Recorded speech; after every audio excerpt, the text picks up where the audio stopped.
ایمان و کفر کا بیان۔ اب یہ چیزیں جو ہیں یہ اپنی اہمیت کے اعتبار سے بہت ہی امپورٹنٹ ہیں، بہت ہی ضروری ہیں، اور یہ چیپٹر جو ہے اپنے اختتام کی طرف آ رہا ہے، اپنے اینڈ کی طرف آ رہا ہے۔ اور اب یوں سمجھیے کہ سارے باب کا اور سارے چیپٹر کا جو ہے یہ ایک نچوڑ عقائد جو ہیں ان کو یہاں پر سبمٹ کیا گیا ہے، ان کو یہاں پر بیان کیا گیا ہے۔ ایمان اور کفر کیا ہے، اس کو ذہن نشین کر لیجئے اور توجہ کے ساتھ اس کو سمجھ لیجئے۔ سچے دل سے ان تمام باتوں کی تصدیق کرنا جو ضروریات دین سے ہیں اسے ایمان کہتے ہیں۔ سچے دل سے ان تمام باتوں کو بکھرفتے کرنا، ان کی تصدیق کرنا اپنے یٹے سے، اپنے دل سے، کن تمام باتوں کی جو ضروریات دین سے ہیں، جو کن چیزوں سے ہیں، ضروریات دین سے ہیں۔ اور ضروریات دین کیا ہیں، ان کی فورکھلارنگ آگے اس عقیدے کے اندر موجود ہے۔ اگر کسی کو مشکل لگے تو وہ مزید توجہ کر کے اس بات کو سمجھے، اسے ہی ایمان کہتے ہیں۔ یا یوں سمجھو، اس کی آسان فورکھلارنگ یہ بھی ہے کہ جو حکم یا خبر حضور سیدنا محمد الرسول اللہ صلی اللہ علیہ وآلہ وسلم اپنے رب کے پاس سے لائے،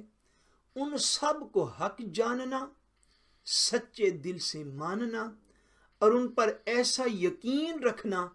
کہ ذرہ برابر اس میں شک نہ رہے، ایمان کہلاتا ہے۔ ایمان کی سب سے مختصر ڈیفینیشن یہ ہے، اور سب سے اچھی فورکھلارنگ جو ہے وہ اس کے اندر موجود ہے کہ جب ہم کہتے ہیں کہ یہ بندہ مومن ہے، ہم مومن ہیں بحمد اللہ تعالیٰ، اور یہ بندہ مومن نہیں ہے، یہ کافر ہے، تو کس بنا پر ہم مومن ہیں اور کس بنا پر وہ کافر ہے، کس بنیاد پر، کس بیس پر؟ ایمان کی ڈیفینیشن اگر آپ بحمد اللہ تعالیٰ سارے مسلمان جو ہے وہ مجھے سن رہے ہیں، اگر ہم سے کوئی بندہ پوچھے بھائی ایمان کی ڈیفینیشن کیا ہے،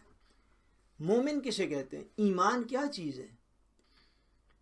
تو کائنڈلی اس کو سیکھ لیجئے اور اپنی اپنی نسلوں کو یہ بات سکھا دیجئے، اور اپنے اپنے ہمسایوں کو، مسلمانوں کو جن کو پتہ ہے ان کو ریوائز کروا دیجئے۔ ایمان کی سب سے مختصر ترین ڈیفینیشن اور جامع وہ یہی ہے کہ جو کچھ آقا نامدار حضور سیدنا محمد مصطفیٰ صلی اللہ علیہ وآلہ وسلم جو کچھ اپنے رب کی طرف سے لائے، اس سب کو حق ماننا، سچے دل سے اس کو بکھرفتے کرنا، اس کی تصدیق کرنا جو ہے، اس کا نام ایمان ہے۔ کہ ان باتوں کے درست ہونے میں ایک ذرہ برابر بھی جو ہے وہ بندے کو شک نہ ہونا چاہیے۔ جو کچھ حضور علیہ السلام اپنے رب کی طرف سے لے کر آئے ہمارے پاس، وہ حکم ہے یا خبر ہے، ان ساری باتوں کو ہم سچے دل کے ساتھ تسلیم کرتے ہیں، ان کی ہم تصدیق کرتے ہیں، ان کو ہم بکھرفتے کرتے ہیں، اور ان میں سے کسی ایک بات میں بھی ذرہ برابر ہم شک جو ہے وہ نہیں کرتے۔ حضور نبی کریم صلی اللہ علیہ وآلہ وسلم نے جو کچھ اللہ تبارک و تعالیٰ کی طرف سے لے کر آئے، ہم اس کی تصدیق کرتے ہیں، اس لیے ہم مومن ہیں، اس لیے ہم مومن ہیں، اس لیے ہم ایماندار ہیں، اس لیے ہم مسلمان ہیں کہ ہم حضور علیہ السلام کو اللہ تبارک و تعالیٰ کا برحق اور سچا نبی مانتے ہیں، اور آقا دو جہاں جو کچھ اللہ تبارک و تعالیٰ کی طرف سے لے کر آئے، ہم ان ساری باتوں کی ہمیں علم ہو یا نہ ہو، یہ چیزیں نشین کر لیجیے۔ علم ہر شخص کا برابر نہیں ہوتا، علم ہو یا نہ ہو، مگر ہم اس بات کے اوپر پکا سچا بلیو رکھتے ہیں کہ جو کچھ آقا دو جہاں اپنے رب کی طرف سے لے کے آئے، وہ ساری باتیں حق ہیں، سچ ہیں، ہمارے دل ان کی تصدیق کرتے ہیں، اور ان ساری باتوں میں کوئی شخص ایک ذرہ برابر بھی شک نہ کرے تو وہ مومن کہلاتا ہے۔ اور جو شخص ان میں سے کسی ایک بات کو بھی نہ مانے، ان میں سے کسی ایک بات کو بھی نہ ماننا، یہ کفر ہے۔ یہ کیا ہے؟ یہ کفر ہے کہ حضور علیہ السلام جو کچھ اپنے رب کی طرف سے لائے، ان میں سے کسی ایک بات کا بھی انکار کر دینا، وہ ساری باتوں کا انکار ہے، چونکہ وہ ڈائریکٹلی معاذ اللہ ثم معاذ اللہ وہ حضور نبی کریم صلی اللہ علیہ وسلم کے انکار کے برابر ہے، چونکہ وہ باتیں ہمیں حضور نے ارشاد فرمائیں اور حضور نے ہمیں بتلائیں۔ حضور علیہ السلام جو کچھ بھی اپنے رب کی طرف سے لے کر آئے ان میں سے کسی ایک بھی بات کا انکار، اس کو کہتے ہیں یعنی شرعی ڈیفینیشن کی روشنی میں کہ ضروریات دین میں سے کسی ایک چیز کا بھی انکار جو ہے وہ کفر ہوتا ہے۔ ضروریات دین کی آگے بھی فورکلارنگ جو ہے وہ جاری ہے۔ ان میں سے کسی ایک بات کو بھی نہ ماننا کفر ہے، اگرچہ ایسا شخص باقی تمام ضروریات کی تصدیق کرتا ہو۔ یعنی ایک چیز کا اس نے انکار کر دیا، فار ایگزامپل ابھی تک آپ نے جتنے عقائد پڑھے ان میں سے فار ایگزامپل ایک بندہ اللہ تبارک و تعالیٰ کو بھی ایک مانتا ہے، قرآن مجید کو اللہ تبارک و تعالیٰ کی کتاب مانتا ہے اور پہلی کتابوں پر بھی ایمان رکھتا ہے، حضور نبی کریم رؤوف الرحیم صلی اللہ علیہ وسلم کو اللہ تبارک و تعالیٰ کا آخری نبی مانتا ہے اور پہلے سارے انبیاء پر بھی ایمان رکھتا ہے، مگر وہ قیامت کو نہیں مانتا۔ وہ کہتا ہے قیامت پتہ نہیں آنی ہے کہ نہیں آنی، وہ کہتا ہے پتہ نہیں قیامت والے دن سارے لوگ اٹھائے جائیں گے کہ نہیں اٹھائے جائیں گے، پتہ نہیں پھر زندہ کیے جائیں گے کہ نہیں کیے جائیں گے۔ قیامت کا انکار کرنا یہ ضروریات دین کا انکار۔ اس کے برعکس بندہ قیامت کو مانتا ہے، اللہ تبارک و تعالیٰ کو مانتا ہے، قرآن کو مانتا ہے، حضور نبی کریم صلی اللہ علیہ وسلم کو اللہ تبارک و تعالیٰ کا آخری نبی اور رسول نہیں مانتا، یہ ضروریات دین کا انکار ہے۔ بقیہ ساری چیزوں کا اقرار کرنا یعنی انہیں ایکسیپٹ کرنا اور ایک کو ریجیکٹ کر دینا۔ ضروریات دین یاد رکھ لیجئے، یہ وہ عقائد ہیں، یہ وہ بنیادی اور ضروری چیزیں ہیں جن کے اوپر اسلام بستوراب، جن کے اوپر اسلام کھڑا ہوا ہے، اسلام ان کے اوپر مشتمل ہے۔ عقائد میں سے جو بنیادی عقائد ہیں، یا اس کی اصل ڈیفینیشن اور آسان ڈیفینیشن جو پہلے عرض کی گئی کہ جو کچھ بھی عقائد ہو جہاں اللہ تبارک و تعالیٰ کی طرف سے لے کر آئے، ان میں سے کسی ایک بات کا بھی انکار کرنا وہ سارے کے سارے اسلام کا انکار ہے۔ اگرچہ ایسا شخص باقی تمام ضروریات کی تصدیق کرتا ہو یعنی ان کو ویریفائی کرتا ہو، اور ضروریات دین وہ مسائل دین ہیں جن کا ہر خاص و عام دین کا مسئلہ جانتے ہوں، جن کو ہر خاص و عام دین کا مسئلہ جانتے ہوں، یعنی مسلمان میں سے ہر بندہ جانتا ہو کہ یہ مسائل جو ہیں یہ دین کی بنیاد ہیں۔ مثلا جیسے اللہ تبارک و تعالیٰ کی وحدانیت، اللہ تبارک و تعالیٰ کی وحدانیت کا کیا معنی؟ اللہ تبارک و تعالیٰ کا ایک ہونا۔ جیسے انبیاء کی نبوت و رسالت، جیسے جنت و دوزخ، اور جیسے حشر و نشر وغیرہ۔ مثلا جیسے یہ عقیدہ اعتقاد بتھیر عقیدہ، جیسے یہ اعتقاد کہ حضور اقدس صلی اللہ علیہ وآلہ وسلم خاتم النبیین ہیں، نبوت آپ پر ختم ہو گئی اور حضور صلی اللہ علیہ وسلم کے بعد کوئی نیا نبی آ سکتا نہیں۔ یہ چیز میں نے ابھی آپ کو عرض کی، یعنی ضروریات دین وہ چیزیں ہیں کہ جن کو ہر خاص و عام مسلمان جو ہے وہ جانتا ہے اور ان پر ایمان رکھتا ہے، بلیو رکھتا ہے، اور اسی وجہ سے وہ مومن کہلاتا ہے، ورنہ صرف پاکستان میں پیدا ہو جانے سے بندہ مومن نہیں ہوتا۔ ایمان عقائد کچھ چیزوں کا نام ہے کہ جن کو غیر مسلموں کے گھر پیدا ہونے والا بندہ بھی جب دل سے ایکسیپٹ کر لیتا ہے تو اسی وقت وہ مومن اور مسلمان ہو جاتا ہے۔ یا پاکستانی یا انڈین یا افریقن یا ملیشین یا عرب کلچر کا نام رکھنے سے، بندے کا نام عرب کلچر کا ہو یا بندے کا نام پاکستانی بیک گراؤنڈ کا ہو یا بندے کا نام انڈین بیک گراؤنڈ کا ہو، تو اس نام کے رکھ لینے سے بندہ مومن نہیں ہے، یاد رکھیے۔ اس لیے عقائد کو اچھی طریقے سے اپنی اولادوں کو سکھانا چاہیے اور خود بھی توجہ سے سیکھنا چاہیے۔ مومن اس بندے کا نام ہے کہ جو ان عقائد میں کسی بھی قسم کا کوئی شک و شبہ نہیں رکھتا اور ہر اس بات کو ویسے ہی مانتا ہے جیسے حضور پاک علیہ السلام اللہ تبارک و تعالیٰ کی طرف سے لے کر نازل ہوئے۔ وہ مسلمان جو دور دراز دیہاتوں اور جنگلوں اور پہاڑوں کے رہنے والے ہوں، وہ کلمہ بھی صحیح نہ پڑھ سکتے ہوں، ان کے مسلمان ہونے کے لیے یہ بات ضروری ہے کہ وہ ضروریات دین میں سے کسی دینی ضرورت کے منکر نہ ہوں، اور یہ اعتقاد یعنی عقیدہ رکھتے ہوں کہ اسلام میں جو کچھ ہے حق ہے۔ با الفاظ دیگر اس بات پر اجمالاً یعنی مختصر اتنا ایمان رکھتے ہوں کہ اسلام سچا دین ہے، اور اس کا ہر حکم سچا، اور اس کی ہر بات، ہر خبر سچی، اور اس کے تمام فرمان سچے ہیں۔ فرمایا یہ جا رہا ہے کہ جو ٹیکسٹ آف کلمہ ہے، اگر کسی شخص کو وہ بھی نہیں آتا، اپنی کم علمی کی وجہ سے، اپنی جہالت کی وجہ سے، لوگ دور دراز جب رہا کرتے تھے، جہاں تک علماء نہیں پہنچ سکتے تھے وہ علماء کرام تک نہیں پہنچ سکتے تھے، جہاں تک اولیاء مبلغین نہیں پہنچ سکتے تھے وہ اولیاء اور مبلغین تک نہ پہنچ سکتے تھے۔ ایسی کنڈیشن بھی دنیا میں تھی، اب بھی ایسی ایگزامپلس موجود ہو سکتی ہیں، اس میں تو کوئی شک نہیں۔ جو شخص، آپ یوں سمجھ لیجئے کہ اپنی اگنورنس، جہالت کی وجہ سے وہ کلمہ بھی سیدھا نہیں پڑھ سکتا، الفاظ اس کے سیدھے نہیں ہیں، یہ خاص بات ہے۔ ہمارے دیہاتوں میں بندے ایسے مل سکتے ہیں، یاد رکھیے۔ اب سوشل میڈیا پہ کئی لوگ اسے سنیں تو ممکن ہے ان کو کلمہ بھی نہ آتا۔ کلمہ، الفاظ درست طریقے سے بندہ ادا کرے، یہ اللہ تبارک و تعالیٰ کا اس کے اوپر ایک اور انعام ہے۔ پھر اس کے مخارج درست ہوں، ایک اور انعام ہے۔ تجوید اس کی درست ہو، سارے اچھے ریگولر سے پڑھتا ہو، ایک اور انعام ہے۔ مفہوم کو سمجھتا ہو، ایک اور انعام ہے۔ لیکن کوئی مسلمان ایسا بھی مسلمان ہو سکتا ہے، اور اس کو مسلمان ہی سمجھا جائے گا،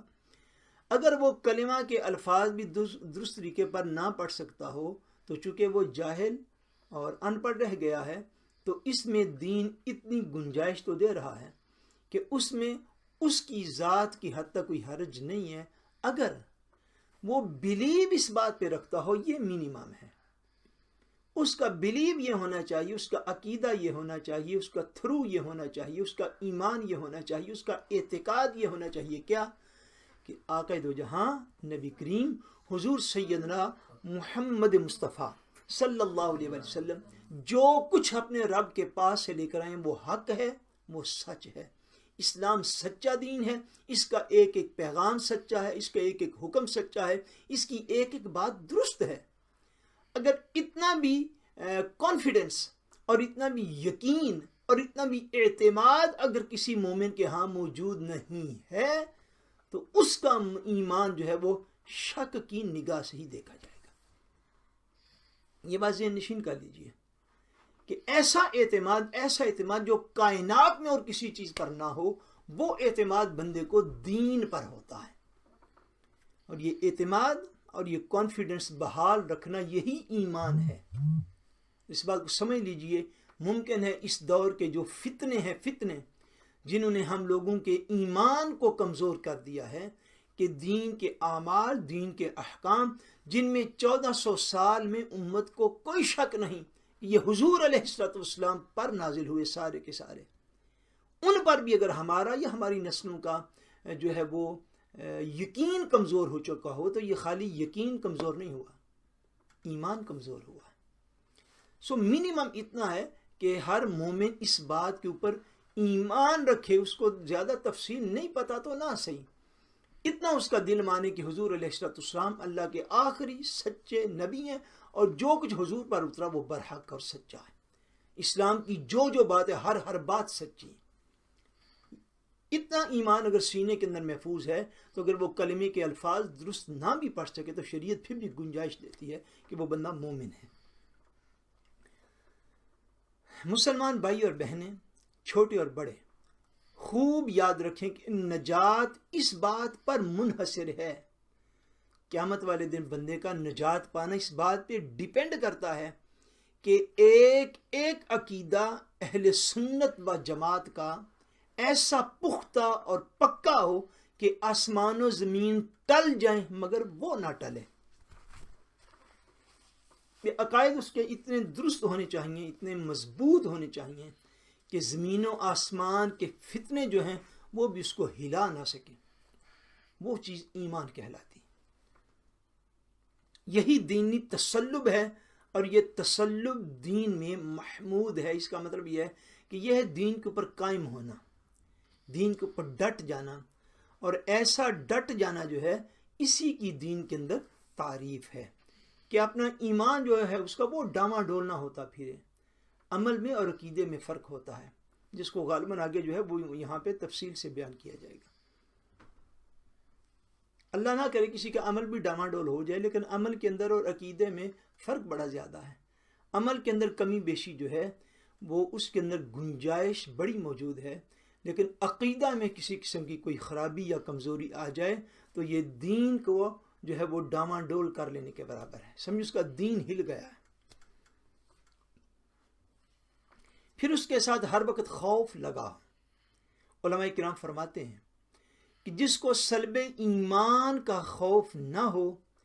مرتے وقت اس کا ایمان سلب ہو جائے گا، اللہ یعوذ باللہ تعالی۔ کہتے ہیں کہ ایمان تو ہو دل کے اندر، مگر ایمان کے چھن جانے کے ایک خوف بھی بندے کے اندر موجود رہے کہ مولا کہیں ایسا نہ ہو کہ میں ساری عمر تو مومن اور مسلمان رہا ہوں، کہیں ایسا نہ ہو آخری وقت میں میں ایمان سے اور اپنے عقائد سے ہٹ جاؤں اور میرا خاتمہ بالایمان نہ ہو سکے۔ یہ خوف اور ڈر بندے کے اندر ہمیشہ رہنا چاہیے، کیوں کہ شیطان کے اور شیطنت کے فتنے ہزار ہیں۔ کس کس موقع پر ہم جو ہے وہ دین کو چھوڑ بیٹھتے ہیں، اور خدا نہ خواستہ ہمارے لوگ کیا کیا کمنٹس جو ہیں وہ اس حوالے سے کرنا شروع کر دیتے ہیں۔ بہت سارے مسائل ایسے ہوتے ہیں کہ جن میں اگر نہ سمجھ آئے تو انسان کی خاموشی اس کی نجات کا باعث بن جاتی ہے، اس کا چپ رہنا اس کے لیے کافی ہو جاتا ہے۔ مگر افسوس یہ دور دین کے اعتبار سے بھی جن معاملات کی خبر نہیں، ان میں چپ رہنے کا تھوڑا ہی ہے۔ اب تو جتنے لوگ ہیں اتنے مسائل بڑھتے جا رہے ہیں، جتنی تنظیمات بڑھتی جا رہی ہیں اتنے عقیدوں کے فرق آتے جا رہے ہیں۔ یہ جو دور ہے، اس دور میں تو یہ خاص طور پر ہر وقت دعا کرتے رہنا چاہیے کہ اللہ تبارک و تعالی ہم سب گناہگاروں خطاکاروں کا خاتمہ بالایمان فرما دے۔ یعنی ایمان ہو تو ایمان کے چھن جانے کے جو خوف ہوتا ہے وہ بندے کے اندر ہونا چاہیے، اور فرمایا یہ جا رہا ہے کہ جس بندے کو ایمان کے چھن جانے کا کوئی خوف نہ ہو اور وہ اپنے آپ کو پرفیکٹ سمجھ لے کہ میرے اوپر تو اب شیطان حملہ ور نہیں ہو سکتا، میرے اوپر تو اب دنیا کے فتنے اور دنیا کے افکار اور دنیا کے نظریات اور دنیا کی آئیڈیالوجیز اور جو دنیا نے گھیرا ہوا ہے ہر طرف سے دین کو مختلف ہیلوں بہانوں سے، سماجی، معاشی، سیاسی طور پر، تو میں جی کہیں بھی جو ہے وہ میں نہیں جی ڈاما ڈول ہو سکتا، میں بڑا پکا سچا مسلمان ہوں۔ اگر کسی بندے کو اپنے دین اور ایمان کے لٹ جانے کا کوئی شبہ نہیں رہا، مینز دیٹ کہ اس نے اپنے آپ کو مکمل پرفیکٹ سمجھ لیا ہوا ہے ہر اعتبار سے، تو وہ فرماتے جو بندہ بے خوف ہوا اس چیز سے، عین ممکن ہے کہ مرتے وقت اس کا ایمان چھین لیا جائے۔ وہ ایکچولی بے فکر نہیں ہے، وہ بے خوف نہیں ہے، وہ ایکچولی بے احتیاط ہے۔ اس کو ایمان کو سنبھالنے کی احتیاط اور اس کے جو تقاضے ہیں اس کی اسے خبر نہیں ہے، اس نے ایمان کو ہلکا لیا ہوا ہے۔ اس لیے تو آج میڈیا پر بیٹھے ہوئے ہمارے اینکر بھائی بھی علماء کے نام لے لے کر کہتے ہیں، وہ لوگ جن کو 70 سال جن کی عمریں ہو گئیں اور جنہوں نے ہمیشہ ساری اپنی یعنی نوجوانی کی عمر سے لے کر 70 سال کی عمر ہونے تک دین کو ہی پڑھا اور لکھا اور بیان کیا اور سیکھا اور سکھایا، اور ہزاروں لاکھوں لوگ ان کے فیضان نظر سے مومن کامل ہوئے، آج اینکر ہمارے بھائی ان کو بھی بیٹھے ہوئے نام لے کے کہہ دیتے ہیں کہ ہمیں جی دین، ہمارا دین تو فلاں عالم سے بھی زیادہ اچھا ہے۔ یہ جو چیزیں یہ فتنے ہیں، ہمیں جی دین سیکھنے کے لیے علماء کے پاس جانے کی کوئی ضرورت نہیں ہے۔ میں تو جی لوگ اب علماء کے نام لے لے کر کہتے ہیں کہ میں میڈیا پہ بیٹھے ہوئے میں جی فلاں عالم سے بہتر اپنے آپ کو مسلمان سمجھتا ہوں۔ یہ بے فکر ہونا، یہ بے خوف ہونا، علماء تو ایسی جرت نہیں کرتے۔ ہم نے کبھی علماء کو بھی سنا، کبھی ان کی گفتگو سنی، ان کی گفتگو میں کتنا عجز پایا جاتا ہے۔ عالم ہونے کے باوجود ان کی گفتگو میں کتنی عاجزی پائی جاتی ہے۔ جاننے والا ہونے کے باوجود اپنے آپ کو کم علم کہتے رہنا، یہ ان کا عجز ہوتا ہے۔ اب حالت یہ ہو گئی ہے کہ جو شخص ایمان کے حوالے سے بے احتیاط ہو جائے تو صاحب کی یہ جو سنی بہشتی زیور میں جو عقائد انہوں نے لکھے وہ فرماتے ہیں کہ ایسا خطرہ موجود ہو سکتا ہے ایسے بندے کے لیے کہ یہ نہ ہو کہ وقت موت اس کا ایمان چھین لیا جائے اور وہ سلب ہو جائے اور وہ ختم ہو جائے. سو یہ بڑی احتیاط کا معاملہ ہے. جیسے آپ کو چند ہزار کراؤن مین گانگ مل جائیں یا چند لاکھ کراؤن مین گانگ مل جائیں تو آپ سوچ سوچ کے سنبھال کے اسے رکھتے ہیں. ہماری ماؤں بہن بیٹیوں کے پاس گھروں میں جیولری ہوتی ہے, ساری عمر سنبھال کے رکھتی ہیں. کبھی ادھر رکھ, کبھی ادھر رکھ, کبھی بینک کے لاکر میں جمع کروا, کبھی گھر میں بار بار جگہ بدل. کیوں؟ ایمان جو ہے وہ جیولری اور زیور کے برابر بھی قدر و قیمت نہیں رکھتا. یعنی ایمان اور عقیدہ ہی ایک ایسی چیز ہے کہ جس کو آپ نے بالکل یوں فری ہینڈ دیا ہوا ہے کہ جیسے اس سے خدا نخواستہ اللہ یعوذ باللہ تعالی جیسے یہ کوئی بے قیمت ساری چیز ہو. یعنی جس چیز کی آپ احتیاط کرتے ہیں اس کا یہی مطلب ہوتا ہے کہ آپ اس کے متعلق کیئرفل ہیں. آپ کے نزدیک اس چیز کی بڑی ویڈی ہے, آپ کے نزدیک اس چیز کی بڑی ویلیو ہے. اور جس چیز کی آپ کیئر نہیں کرتے, جس کی ویلیو جو ہے وہ آپ نہیں کرتے, تو اس کو آپ یوں ہی پھینک دیتے ہیں, چلو بھائی خیر ہی. تو ایمان کے حوالے سے بندے کو متفکر رہنا چاہیے اور اللہ تبارک و تعالیٰ کا خوف دل میں رکھنا چاہیے اور اس سے التجا کرتے رہنا چاہیے کہ مالک تو ہمارا خاتمہ ایمان پہ فرمانا. کیونکہ خاتمہ بالایمان ہوا تو زندگی کے اعمال کی قدر و قیمت ہے. اگر خدا نہ خواستہ خاتمہ بالایمان نہ ہوا تو زندگی کے اعمال کی کچھ بھی قدر و قیمت نہیں. ہر مسلمان کو اتنا تو ہونا ہی چاہیے کہ صحت و تندرستی کے وقت خوف غالب ہو. سبحان اللہ, یہ بڑی پتے کی بات ہے. اور مرتے وقت رجاء و امید کہ رب کریم اپنے فضل عمیم سے مغفرت و نجات بخشے گا. جب بندہ صحت میں ہو, جب حواس سارے ٹھیک کام کرتے ہوں, جب آنکھیں, کان, زبان, چلنا پھرنا ہر چیز بالکل پرفیکٹ ہو, جب مال کھلا رہا ہو, جب مکان کا لون اتر چکا ہو, گھر کے آگے 3-4 گاڑیاں کھڑی ہوئی ہوں, معاشرے میں بڑی عزت ہو, جب یہ سارا کچھ موجود ہو, اس وقت اللہ کا خوف طبیعت میں غالب ہونا چاہیے. یہ بات ذہن نشین کر لیجیے. اور جب موت آنے لگے, جب وقت آخر آنے لگے, جب بڑھاپا آنے لگے, تو اس وقت اللہ تبارک و تعالیٰ کی بارگاہ میں خوف کی نسبت رجا اور امید جو ہے اس کا لیول زیادہ ہو جانا چاہیے. پھر مالک کے ساتھ حسن ظن زیادہ رکھنا چاہیے. یہی علماء نے اس کو دوسرے طریقے پر بھی ارشاد فرمایا کہ جب بندہ جوان ہو, جوان, تو اس وقت اللہ کا خوف اس کا طبیعت میں زیادہ غلبہ ہو, تاکہ نہ اس کی نظر بہکے, نہ اس کے کان غلط سنے, نہ اس کی زبان غلط بولے, نہ اس کے پیٹ میں رزق حرام جائے. پھر جوانی اور ساری عمر گزارنے کے بعد اس سے جو خطائیں ہو گئیں, جو غلطیاں ہو گئی, جو کوتاہیاں ہو گئی, جب عمر کا آخری حصہ آ جائے تو پھر اللہ تبارک و تعالیٰ کی بارگاہ میں امید کو بڑھا لے کہ مالک میں انسان تھا, میں گناہ گار بھی ہوا, میں سیاکار بھی ہوا, میں خطا کار بھی ہوا, مگر تو بخشنہار ہے. یعنی جوانی میں جو ہے وہ خوف غالب ہونا چاہیے اور بڑھاپے میں امید اور رجا جو ہے یہ غالب ہونی چاہیے.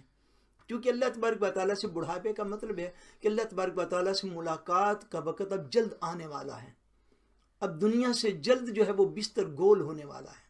اب دنیا کو جلد میں چھوڑنے والا ہوں. پھر اللہ تبارک و تعالیٰ کے غفور الرحیم ہونے کی طرف اپنی طبیعت کو زیادہ جو ہے وہ لگا لے. ہاں, صحت و تندرستی جب ہو انسان کو تو افکار و نظریات بیان کرتے ہوئے بھی زبان کا تناسب اور اس کو احتیاط کے ساتھ بولنے کی عادت ڈالنی چاہیے. یہ بڑی نصیحت ہے اگر آپ توجہ کے ساتھ اس بات کو سن رہے ہیں. جب علم اندر ٹھانٹے مارتا ہے نا 2-4 کتابیں پڑھنے کے بعد, تو پھر بندہ جو ہے وہ کسی طرح رکتا نہیں ہے. انسان ہے نا انسان, کیونکہ وہ ہر چیز کو اپنے مطالعہ کی روشنی میں پرکھتا ہے, اس کو جانچتا ہے اور یہ نہیں سمجھتا کہ مجھ سے بڑے بڑے صاحب مطالعہ ہو گزرے اور اس مقام پہ یوں خاموش رہے جیسے کچھ ہوا ہی نہیں. سو جب صحت و تندرستی ہو, یعنی جسم کی بھی, ذہن کی بھی, مطالعہ اور ریسرچ کی بھی, ہر چیز کی, اس وقت خوف بھی ساتھ غالب ہونا چاہیے. اللہ تبارک و تعالیٰ کا خوف بھی رہنا چاہیے. اور جب ان میں سے ہر چیز کمزور ہونے لگے, صحت کمزور ہونے لگے, علم کے اندر بھولنے کا مادہ پیدا ہو جائے، یادداشت کمزور ہونے لگ جائے، باقی بھی ساری صلاحیتیں ترویٹ جب کمزور ہونے کو آتی ہیں تو پھر اللہ تبارک و تعالیٰ کی بارگاہ میں توجہ زیادہ کرنی چاہیے۔ عقیدہ، اس حوالے سے عقیدہ کہ مسلمان ہونے کے لیے یہ بھی شرط ہے کہ زبان سے کسی ایسی چیز کا انکار نہ کرے جو ضروریات دین سے ہیں، اگرچہ باقی باتوں کا اقرار کرتا ہو، اگرچہ وہ یہ کہے کہ صرف زبان سے انکار میں نے کیا، دل سے تو انکار نہیں کیا۔ ہاں، شرعاً ایسی مجبوری آڑے آ جائے کہ جس میں جان جانے کا غالب گمان ہے، یعنی کسی مومن کو مار ڈالنے یا اس کا عضو باڈی پارٹ کاٹ ڈالنے کی صحیح دھمکی دی گئی تو اسے معاذ اللہ کلمہ کفر زبان سے جاری کرنے کی اجازت ہے، مگر شرط اب بھی یہی ہے کہ دل میں وہی اطمینان ایمانی اور قلبی اور جزم قطعی ہو کہ جو پیشتر تھا۔ اس کا مفہوم یہ ہے کہ دین کی جو ضروریات دین کے جتنے بھی احکام ہیں، آپ یوں سمجھ لیجیے عقائد ہیں اور فرائض ہیں اور یا مطلق حرام چیزیں ہیں، یہ جو موٹے موٹے دین کے سارے احکام ہیں اور ان سے جو چھوٹے درجے کے حکام ہیں ان میں بھی احتیاط ایسے ہی ہونی چاہیے، مگر جو ضروریات دین ہیں ان کا زبان سے انکار نہ کریں۔ ذہن نشین فرما لیجیے یہ بات، نماز پڑھ سکے یا نہ پڑھ سکے یہ نہیں مومن زبان سے کہہ سکتا کہ نماز پنجگانہ فرض ہی کوئی نہیں، رمضان کا روزہ رکھ سکے یا نہ رکھ سکے یہ کہنے کا الاؤ نہیں ہے جی رمضان کا روزہ تو فرض ہی نہیں ہے۔ زکوٰۃ دے سکتا ہے تو دے، نہیں دے سکتا تو وہ گناہگار ہے، گناہ کبیرہ کا مرتکب ہے، لیکن زکوٰۃ کی فرضیت کا انکار نہیں بندہ زبان سے کر سکتا۔ حج اگر اس کے اوپر فرض ہو چکا تھا، زندگی میں اس نے ایک بار بھی نہیں کیا تو حج کی فرضیت کا انکار نہیں کیا جا سکتا۔ بدکاری کے، زنا کے حرام ہونے کا انکار نہیں کیا جا سکتا، سود کے حرام ہونے کا انکار نہیں کیا جا سکتا، چوری اور ڈاکے اور شراب کے حرام ہونے کا انکار نہیں کیا جا سکتا، غیبت کے حرام ہونے کا انکار نہیں کیا جا سکتا، جھوٹ کے حرام ہونے کا انکار نہیں کیا جا سکتا۔ اس طرح عقائد جن کو ہم مسلسل پڑھتے چلے آ رہے ہیں یہ ضروریات دین ہیں۔ جو اعمال فرض کیے گئے اور جو چیزیں حرام کی گئیں ان کا انکار نہیں کیا جا سکتا کہ وہ چیز فرض نہیں یا یہ چیز حرام نہیں۔ اب خدا نہ خواستہ کوئی بندہ شرابی ہے معاذ اللہ یا شراب کے کاروبار کرتا ہے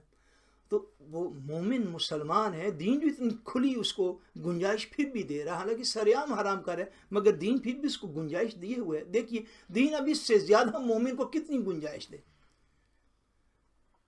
اس کو ابھی بھی اس نے دائرہ ایمان و اسلام میں رکھا ہوا ہے۔ اب ہمارے دور کے تو نوجوان بھی رمضان کا روزہ نہیں رکھتے، اس کے باوجود دین نے ان کو اپنے دائرہ محبت میں لیا تو ہوا ہے، اور دین اس سے زیادہ کیا فری ہے دے کسی کو۔ ہمارے ہاں بالعموم لوگ 5 وقت کی نماز نہیں پڑھتے، پنجگانہ نماز فرض عین ہے، فرض عین۔ اگر نہیں لوگ پڑھتے تو دین نے پھر بھی ان کو اسلام اور ایمان کے دائرے میں رکھا ہوا ہے۔ میں آپ سب کو دعوت فکر دیتا ہوں، دین اس سے زیادہ کتنی فری ہے دے کسی کو کہ لوگ عمل نہ بھی کریں پھر بھی دین اپنی طرف سے پکار کے کہتا رہے ہاں تو بھی مومن ہے، تو نماز نہیں پڑھتا تو بھی مومن ہے، تو روزہ نہیں رکھتا تو پھر بھی مومن ہے، تو زکوٰۃ نہیں دیتا تو پھر بھی مومن ہے، تو فلاں فلاں فلاں حرام کام کرتے تو پھر بھی مومن ہے۔ اس سے زیادہ آپ کیا گنجائش دین سے لینا چاہتے ہیں؟ ہمارے نوجوان بچے بچیاں کتنی گنجائش چاہتے ہیں؟ ایک بات ذہن نشین کر لیجئے، اس کو ذہن میں بٹھا لیجئے، زبان سے انکار کر دینا دین کے احکام کا اور فرائض کا انکار کرنا یا حرام کو حلال کہنا یہ کفر ہے، یہ کفر یا کلمہ ہے۔ عمل نہ کر سکنا وہ ایک الگ فاگ ہے۔ اب اپنی مسلسل بے عملی کی وجہ سے ہمارے بے احتیاطی یہ ہو چکی ہے کہ ہمارے سوشلزم بلکہ لبرلزم اور سیکولرزم سے متصلہ نوجوان یونیورسٹیوں کے اور آگے اور پیچھے بچے اور بچیاں اسلام کے احکام کا ہی انکار کرنے پہ تعطل آئے ہوئے ہیں. زبان سے انکار کرنے کے بعد پھر بھی آپ اس دائرے میں رہنا چاہتے ہیں تو کیسے؟ آپ زبان سے ایک دفعہ کہہ دیجئے. اگر زبان کی امپورٹنس کسی بندے کو نہیں پتا، جو صاحب جو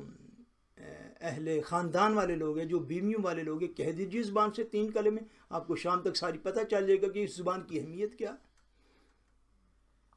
زبان سے دین کے حکام کا انکار نہیں کرنا،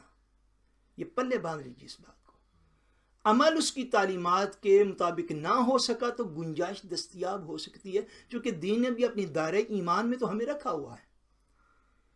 لیکن زبان سے حرام کو حلال کہنا، حلال کو حرام کہنا، فرائض کا انکار کرنا، یہ وہ اینڈ ہے، یہ وہ گرین سے ہے کہ اس تک جو مسلمان پہنچے گا وہ اپنے دین و ایمان کو خود چھٹی دے بیٹھے گا.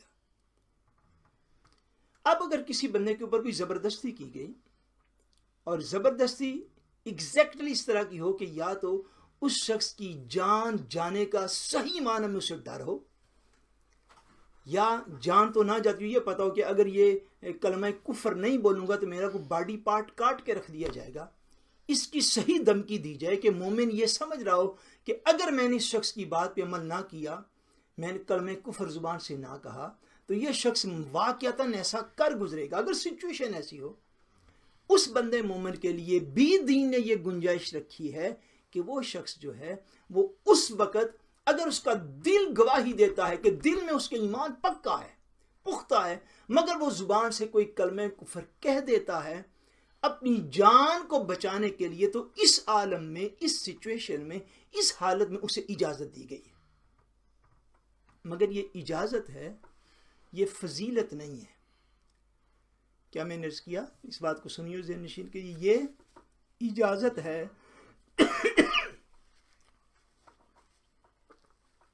اس میں فضیلت نہیں ہے،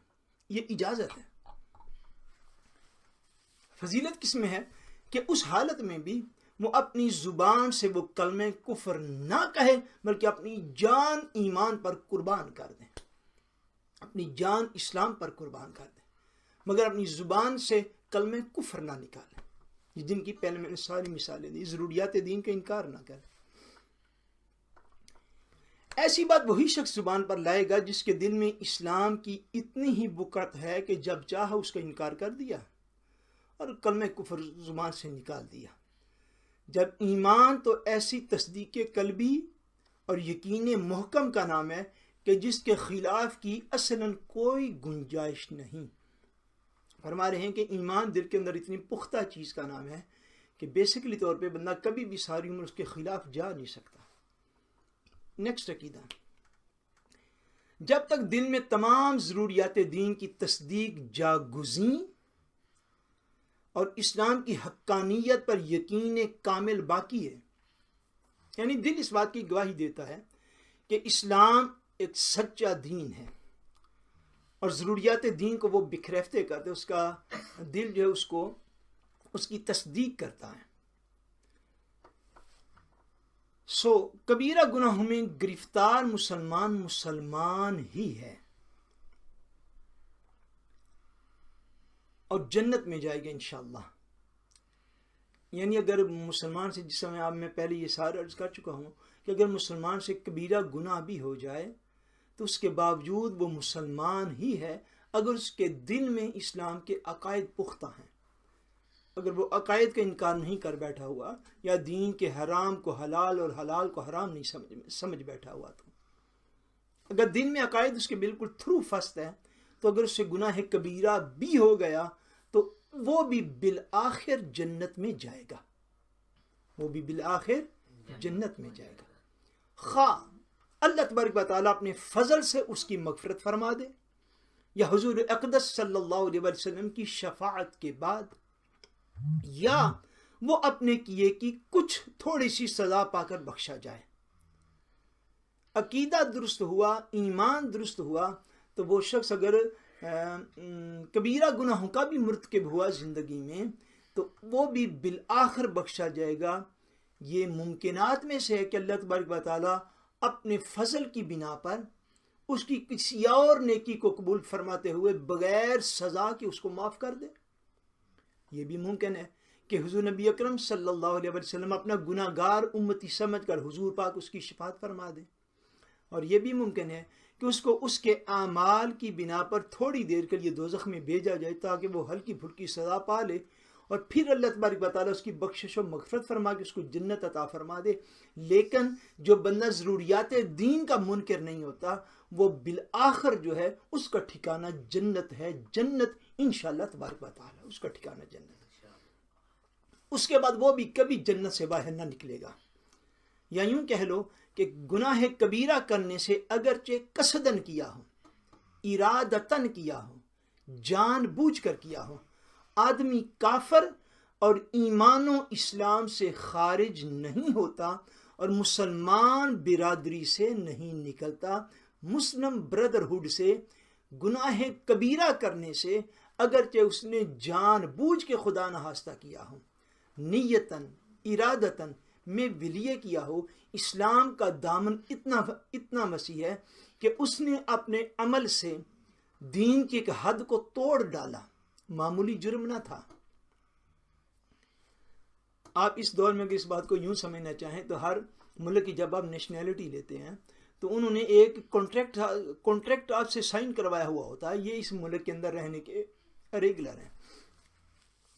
ان کو آپ توڑیں گے نہیں۔ یا کسی جگہ پہ آپ جاب لیتے ہیں تو پہلے آپ کو کانٹریکٹ جو ہے وہ کروایا جاتا ہے کہ یہ آپ کی ڈیوٹیز ہیں، اتنے آپ کے جاب آورز ہیں، آپ اس کانٹریکٹ کو اگر توڑیں گے تو جاب سے نکال دیے جائیں گے، اس کانٹریکٹ کو توڑیں گے تو آپ ملک سے نکال دیے جائیں گے، اس کانٹریکٹ کو توڑیں گے تو آپ کو یہ سزا ہے، یہ سزا ہے، یہ سزا ہے۔ اب جب بندہ لا الہ الا اللہ محمد الرسول اللہ یا اشہد اللہ الہ الا اللہ وحدہ لا شریک لہ و اشہد ان محمد عبدہ و رسولہ کہہ لیتا ہے تو اپنے رب کے ساتھ وہ ایک کانٹریکٹ کرتا ہے۔ وہ کانٹریکٹ کیا ہے؟ وہ میثاق ہے، میثاق، وہ عہد ہے، وہ وعدہ ہے، وہ ایک کانٹریکٹ ہے کہ مالک میں تیرے دیے ہوئے نظام کے مطابق اپنی زندگی گزاروں گا۔ اب اس نے حرام ایسے ہے جیسے کہ ریڈ لائٹ ہے، اب اس نے وہ ریڈ لائٹ بھی کراس کر لیا اور میں ولیے کی ہے، نہ سمجھ کی حالت میں نہیں کی، اس نے جان بوجھ کر بھی اگر گناہ کبیرہ کیے تو دین کی کتنی بڑی رحمت ہے کہ اس نے وائلیٹ کیا قانون کو، اس نے ریگل کو توڑا اور جان بوجھ کے توڑا اور پھر بار بار توڑا، اس سب کے باوجود دین اس کو اپنے دامن رحمت میں لیے ہوئے ہے، اس کے باوجود دین اس کو مومن کہتا ہے، پھر بھی کہتا ہے تو مسلمان ہے، تو مسلمان ہے، تو مسلمان ہے، پھر بھی دین اس کو اپنے دائرے کرم میں لیا ہوا ہے، دائرے رحمت میں لیا ہوا ہے، ایک وہ جو سرکل ہے اسلام کو اس کے اندر اس کو رکھا ہوا ہے۔ یعنی گناہ کبیرہ کرنے سے خدا نخواستہ بندہ اسلام سے خارج نہیں ہوتا، پھر بھی مومن ہی رہتا ہے۔ اللہ تبارک و تعالیٰ اگر ہم سے گناہ کبیرہ اور صغیرہ ہوں تو اللہ کریم ہمیں توبہ کی اور کامل اور سچی توبہ کی توفیق عطا فرمائے۔ نیکسٹ عقیدہ،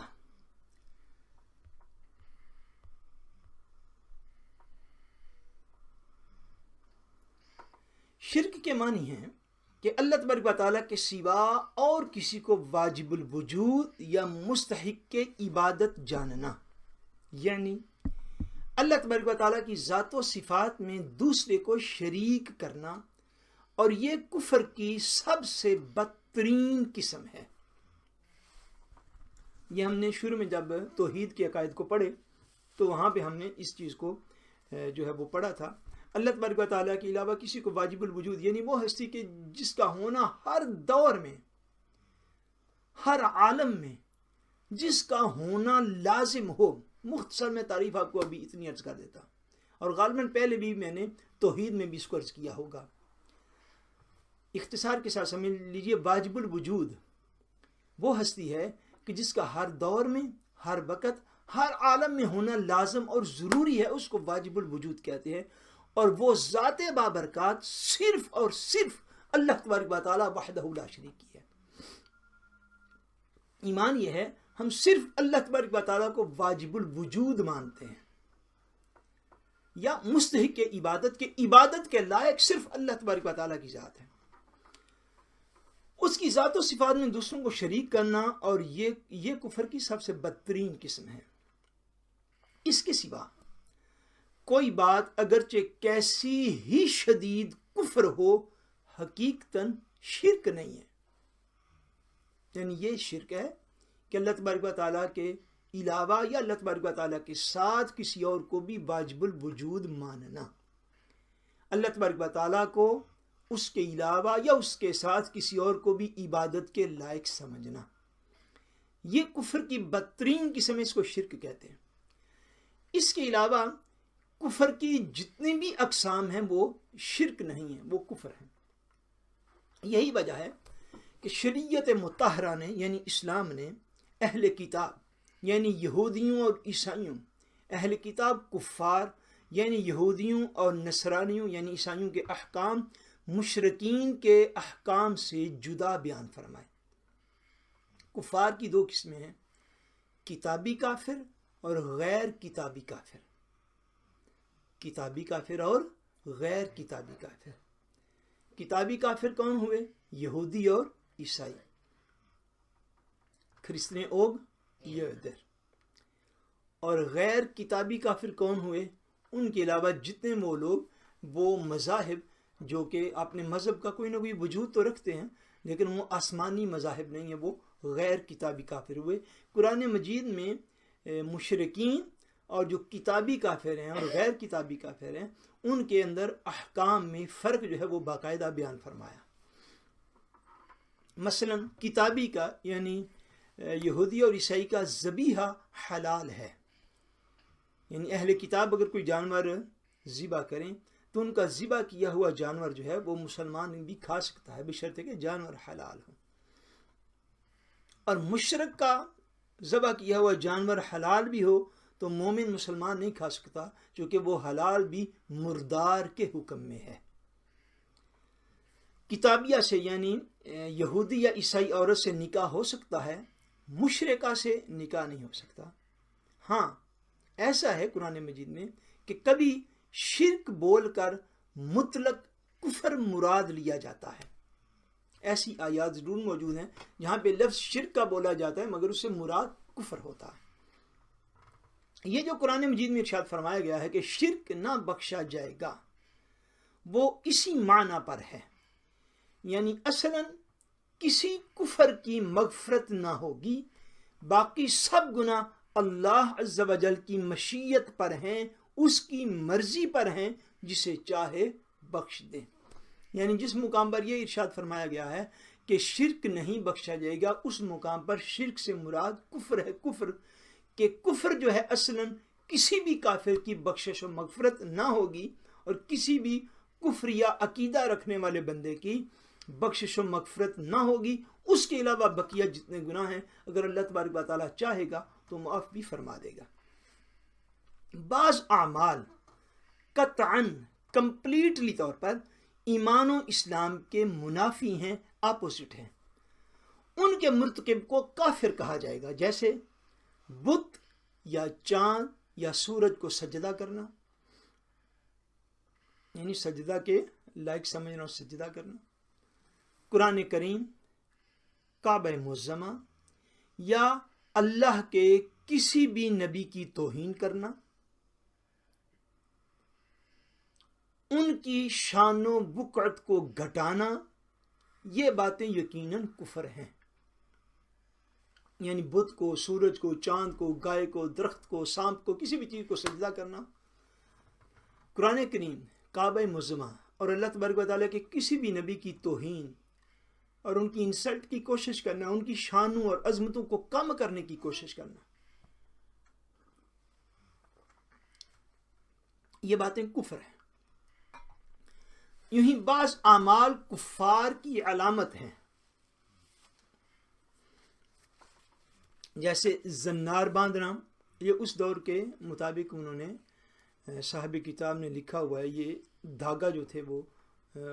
کفار باندھتے تھے۔ کشکا لگانا، سر پر ہندوؤں کی طرح چٹیا رکھنا، معاذ اللہ،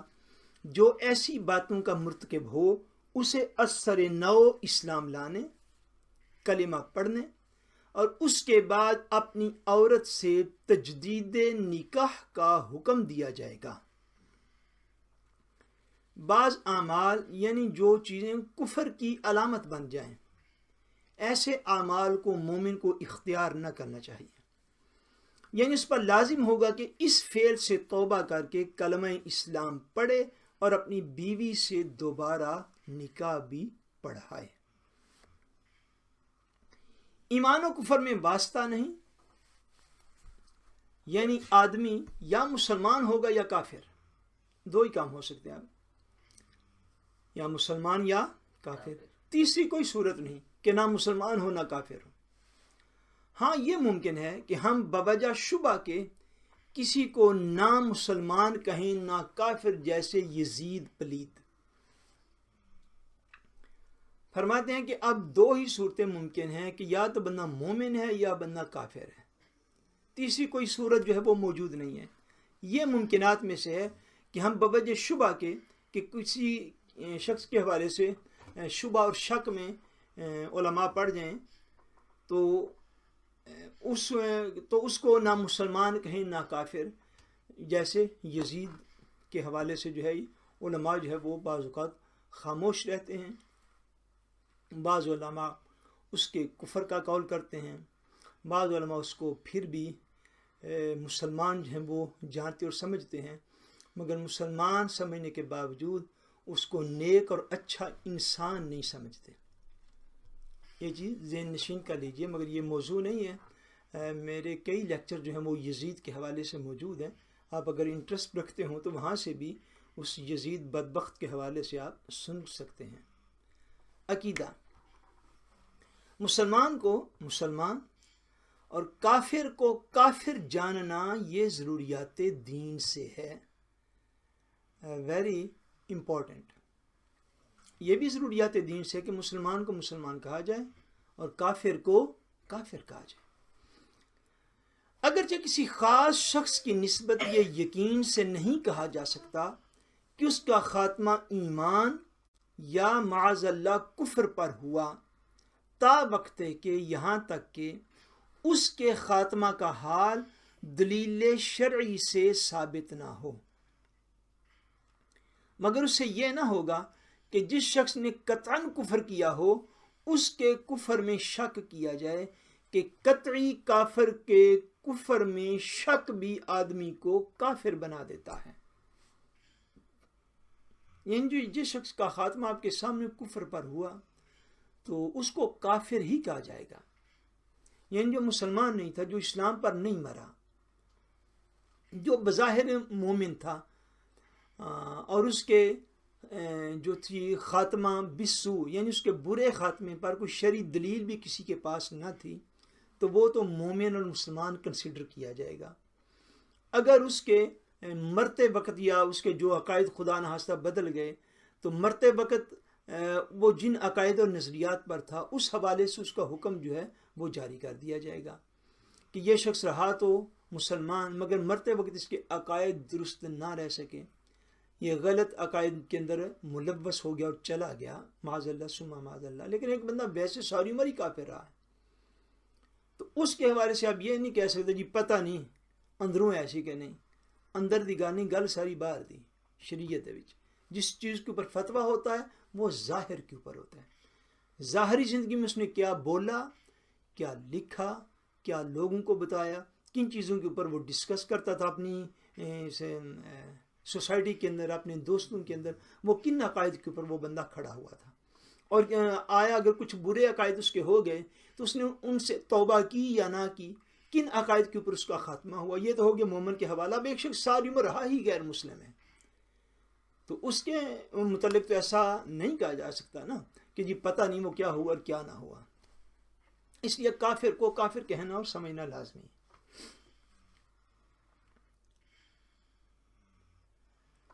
خاتمہ پر بنا، یعنی خاتمہ پر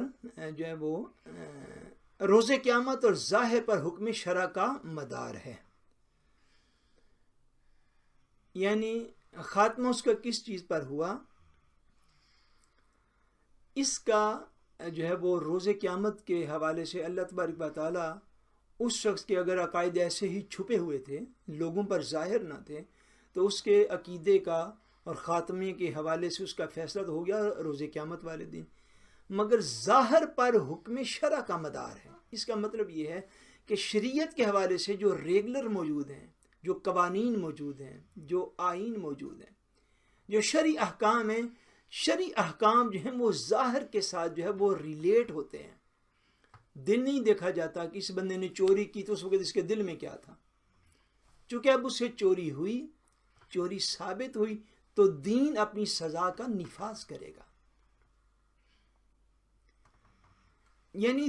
حکم شرع جو ہے، جو شریعت اسلامیہ ہے، جو ریگولر ہیں،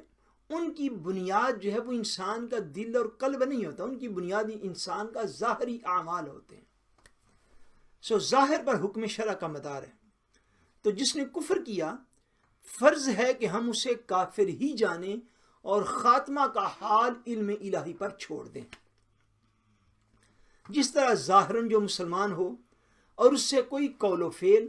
خلاف ایمان صادر نہ ہو، ظاہر نہ ہو، یہ فرض ہے کہ ہم اسے مسلمان ہی مانیں، اگرچہ ہمیں اس کے خاتمہ کا بھی حال معلوم نہیں۔ کسی کے دل میں جو کچھ ہے وہ تو وہ بندہ جانتا ہے یا اس کا رب جانتا ہے۔ لیکن اگر وہ شخص ساری عمر مسلمان رہا ہے، کلمہ پڑھتا رہا ہے، مساجد میں آتا جاتا رہا ہے، اس کے بیوی، اس کے بچے، اس کا خاندان، اس کی سوسائٹی کے سارے لوگ گواہ ہیں جی بندہ مسلمان ہے۔